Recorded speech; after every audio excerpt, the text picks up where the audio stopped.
లక్షల మంది జీవితాలు అతలాకుతలం అయిపోయినాయి.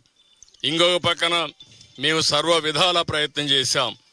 ప్రతి ఒక్క ఇంటికి ఆహార పొట్లాలు పంపించాలని. ఒక రోజున 10 లక్షల మందికి ఆహార పొట్లాలు పంపించి ఎన్నైనా పర్వాలేదు చేర్చమన్నాం. బోట్లు తెప్పించాం, ఎన్డీఆర్ఎఫ్ను పెట్టాం, హెలికాప్టర్లు తెప్పించాం. ఆహార పొట్లాలు ఎక్కడికక్కడ హెలికాప్టర్ల ద్వారా సరఫరా చేశాం. డ్రోన్స్ పెట్టుకున్నాం.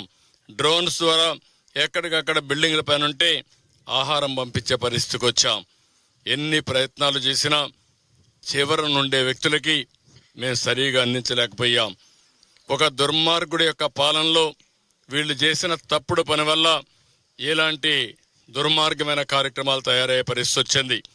మనం నిలబడుకున్నటువంటి ఈ బ్రిడ్జికి కనీసం ఆ పక్క ఈ పక్క దారి 5 సంవత్సరాల్లో వేయలేకపోయారు. కనీసం ఒక దారి కూడా ఏర్పాటు చేయలేని వీళ్ళు ఈ రాష్ట్రాన్ని ఏ విధంగా అభివృద్ధి చేశారో మనం గుర్తుపెట్టుకోవాల్సిన అవసరం ఉంది. అభివృద్ధి చేయకపోతే పర్వాలేదు. నేను ఆ రోజు నుంచి చెప్పాను, వ్యవస్థలు చిన్న భిన్నం అయిపోయినాయి, భ్రష్టు పట్టిపోయినాయి. ఈ వ్యవస్థల భ్రష్టు పట్టిపోయిన దానివల్ల ఎవరు పని చేయలేని మొరేలు లేదు, ఎవరు పని చేసే ధ్యాస లేదు. అక్కడి నుంచి నాకు 2-3 రోజులైతే శత విధాల అడ్మినిస్ట్రేషన్ని ఫోర్స్ చేసినా మేము లాస్ట్ వేలో అనుకున్న లక్ష్యాలు నెరవేర్చలేకపోయాం. కానీ ఈరోజు అడ్మినిస్ట్రేషన్ కూడా మీరు చూస్తే రాత్రింబగుళ్ళు పనిచేశారు, బురదలో తిరిగారు, కష్టపడ్డారు. ఈరోజు ఎక్కడైతే ఇక్కడ రామానాయుడు గారు కానీ, వెంకటేశ్వరరావు కానీ, సాయి ప్రసాద్ వీళ్ళు ఎట్టయితే పనిచేశారో వాళ్ళ వింగ్ అంతా ఇక్కడ ప్రజలందరూ సహకరించారు. ఎక్కడికక్కడ స్వచ్ఛందంగా ఇక్కడ ఒక లోకల్ కాంట్రాక్టర్ ఉంటే అతను కూడా ముందుకొచ్చి వెంకటేశ్వర అనే కాంట్రాక్టరు ఏమాత్రం మొహమాట పడకుండా ఏం చేయాలనో స్వయంగా ఉండి పర్యవేక్షించి ఈ బ్రీచ్ని క్లోజ్ చేసే పరిస్థితికి వచ్చారు.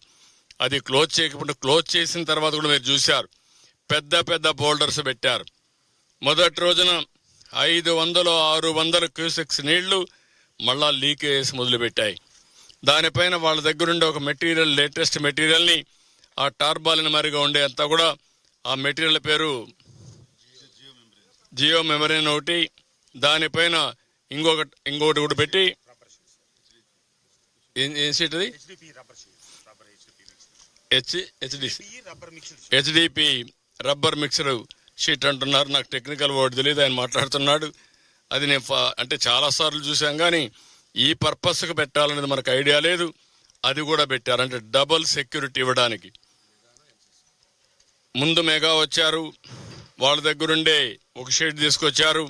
ఎన్సిసి వచ్చారు, వాళ్ళ దగ్గర ఉండే షీట్ తీసుకొచ్చి డబుల్ ప్రొటెక్షన్ ఇచ్చారు. అవి పెట్టడానికి రాజమండ్రి నుంచి గజ ఈతగాళ్ళని తీసుకొచ్చారు. మళ్ళా నీళ్ళు లోపలికి వెళ్ళాలి, లోపలికి వెళ్ళి ఆ షీట్ వేయాలి. ఆ షీట్ మళ్ళా బయట రాకుండా వెయిట్ పెట్టాలి. అవన్నీ వెయిట్ పెట్టి ఎన్ని విధాల ప్రయత్నం చేయాలనో, ఎందుకంటే మామూలు ఈతగాళ్ళు లోపలికి కూడా పోలేరు. లోపలికి పోయి ఒక 10 సెకండ్లో 20 సెకండ్లు అక్కడ ఉండి అవి సెట్ చేయాలి. అలాంటి అన్ని, అంటే ఒక విధంగా చెప్పాలంటే ఎన్ని కష్టాలు నష్టాలు ఓర్చాలను అన్ని ఓర్చి కడాన దీన్ని క్లోజ్ చేయగలిగారు. ఇప్పుడు కూడా కొంత లీకేజెస్ ఉన్నాయి. అందుకే ఈరోజు ఆలోచిస్తున్నారు, బండ్ వెడల్పు చేస్తూ మధ్యలో మళ్ళా బండ్ ఫామ్ చేయడానికి ఈ ప్యారలల్గా క్లే ఇవన్నీ వేసి కన్సాలిడేట్ చేసి వాటర్ ప్రూఫింగ్ కింద తయారు చేయడం కోసం అది కూడా వర్కౌట్ చేస్తున్నారు.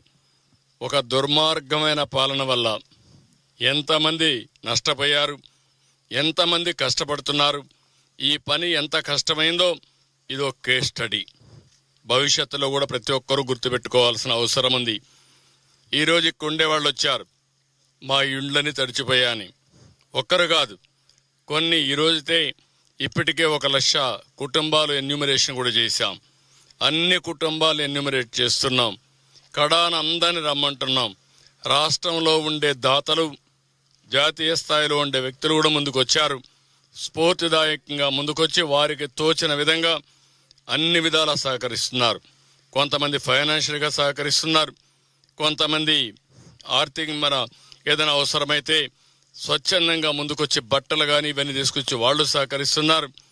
అందరూ ఎవరికి తోచిన విధంగా వాళ్ళు సహకరిస్తున్నారు. కానీ ఇప్పుడు కూడా వైఎస్ఆర్ కాంగ్రెస్ పార్టీ మాత్రం విషం జిమ్మే పరిస్థితిలో వచ్చారు.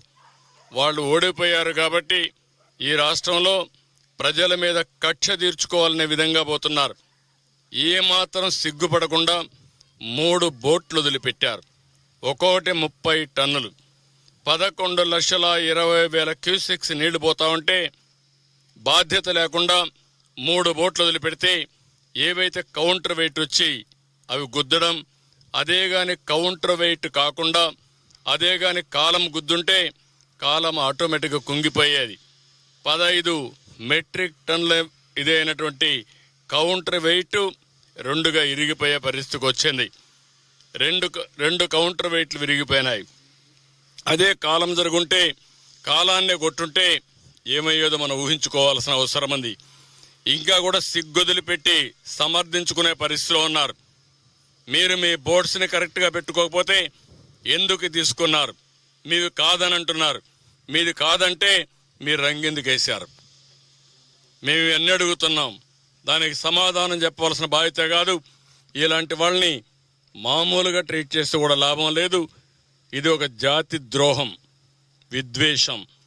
ఎందుకంటే ఒక ప్రాజెక్ట్ని ఇంత దారుణంగా లెక్కలేనితనంతో ఆ ప్రాజెక్టు యొక్క ఇది చూస్తే 170 సంవత్సరాలు చరిత్ర, 100 సంవత్సరాలు సర్వీస్ చేసిన తర్వాత బ్రిటిష్ వాళ్ళు కట్టిన ఆ ప్రాజెక్ట్ని ప్రకాశం పంతులు గారి సమయంలో మళ్ళీ ఇప్పుడు బ్యారేజ్ కట్టారు.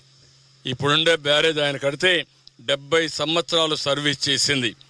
కొన్ని లక్షల ఎకరాలకు గుంటూరు, కృష్ణ, ప్రకాశం, వెస్ట్ గోదావరికి సర్వీస్ చేసే పరిస్థితికి వచ్చింది. అలాంటి ప్రాజెక్టు పట్ల నిర్లక్ష్యమే కాకుండా ఇష్టానుసారంగా మాట్లాడడం చాలా దుర్మార్గం. దీన్ని నేను చాలా తీవ్రంగా ఖండిస్తున్నా.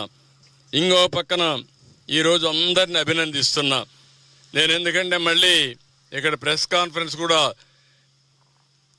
ఈరోజు లాస్ట్ కాబట్టి రేపు మళ్ళా పెడతాం. కానీ ఇక్కడి నుంచే నేను చివరి ప్రెస్ కాన్ఫరెన్స్ ఏదైనా ఉంటే ప్రెస్ రిలీజ్ చేస్తాం. ఈరోజు మొత్తం ఆఫీసర్స్ కూడా మళ్ళీ ఒకసారి సమీక్ష చేసుకుంటున్నాం. ఇప్పటి వరకు 10వ రోజు, 10 రోజులు ఏమాత్రం విశ్రాంతి తీసుకోకుండా రాత్రింబగుళ్ళు పనిచేసిన అధికార యంత్రాంగాన్ని మనస్ఫూర్తిగా పేరున అభినందిస్తున్నా, కృతజ్ఞతలు తెలియజేస్తున్నా. మీరు చేసిన త్యాగాలు చరిత్రలో శాశ్వతంగా ఉంటాయి. ఒక్క అధికార యంత్రాంగం ఐఏఎస్ ఆఫీసర్లే కాదు, మొత్తం జిల్లా అడ్మినిస్ట్రేషన్, రాష్ట్రంలో ఉండే అధికార యంత్రాంగం అంతా కూడా రాత్రింబగుళ్ళు పనిచేశారు. వీళ్లతో సమానంగా ఎంతోమంది శానిటేషన్లో పారిశుద్ధ కార్మికులైతే రాత్రింబగుళ్ళు ఇవన్నీ కూడా క్లీన్ చేయడంలో చాలా శ్రద్ధ చూపించారు. దగ్గర 7,000 మంది పనిచేశారు.